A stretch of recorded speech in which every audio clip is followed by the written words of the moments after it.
The city of Oakville is only 52 kilometers from Toronto, with a population of 150,000 people. A large portion of these residents are students attending either Sheridan College or the many high schools in the city. This means that there are many students who need to walk to where they need to go. There is only one problem. Nothing is within reasonable walking distance. The distance between Sheridan and the nearest grocery store is more than a kilometer, and from the campus to downtown is more than 3 kilometers. For students to travel these large distances while carrying bags of food, they need to rely on their friends to drive them or city transit. This has a huge impact on the student budget, not to mention the environment. I'm here at Sheridan College, where thousands of students study each year. I spoke to some of these students to find out what they go through to get to their daily necessities. It's basically like completely convenient for cars and completely inconvenient for the urban planning disregards any possibility of it's always a second thought. And even with cyclists, whenever I cycle to Toronto, the most difficult part and dangerous part of the trip is when I'm in Oakville. Yeah. Wow. After that, that's crazy. Through the whole way, Mississauga is much better than Oakville. The first impression I got, at least when I first arrived here, going to Sheridan or whatever, was that it seemed like one of those I don't know, it seemed like it was a city that was placed in the middle of a highway that was just all it was just big name stores that were really far apart and mainly for the people traveling through the highway. How long does it take you to get to a grocery store? I don't. I go to a grocery store when I go home, and then I just drive my groceries back. I don't. It takes an hour.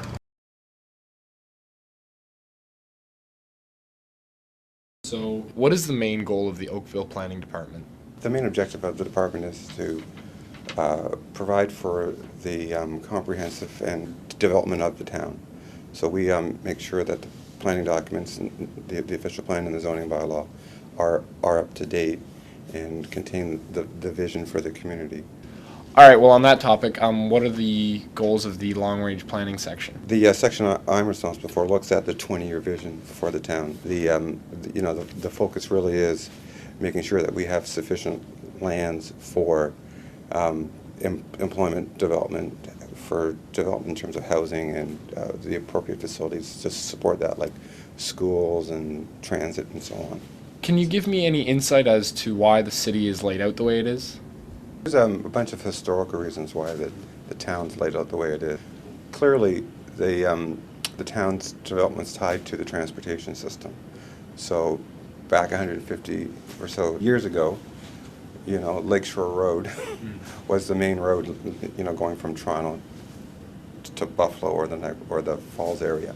And that was the main travel route. So therefore our downtown developed along, the busiest transportation corridor. So what's good about the layout of the city for pedestrians? I think we're in a transition period where, our downtown area is a great place for people to stroll and walk. But in the areas, say, built in the 60s, 70s, and 80s, pedestrian travel wasn't the predominant form, and as a result, it is somewhat awkward or difficult as a pedestrian to move around through the various residential communities. All right, to switch a little bit, are there any goals to make the roads a little less cluttered?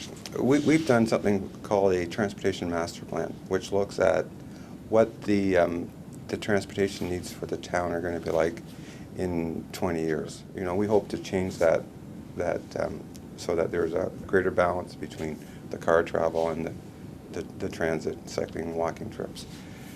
To do that is no small task because there's patterns have been established, roads have been built, buildings have been built and I'll give you an example of Sheridan College. Sheridan College has a sea of parking in its front yard. It's on Trafalgar Road with a parking lot for 1,000 cars, and the buildings behind it. So one of the things that we would like to do in the future is when buildings are built, have them built adjacent to the road, so someone can take the bus, get off the bus, walk in to the building rather than walk through a sea of parking. Though there is no immediate relief plan for the pedestrians of Oakville, there are plenty of ways to get around the city without resorting to driving or city transit. I'm Jeremy Kane. Thank you for watching.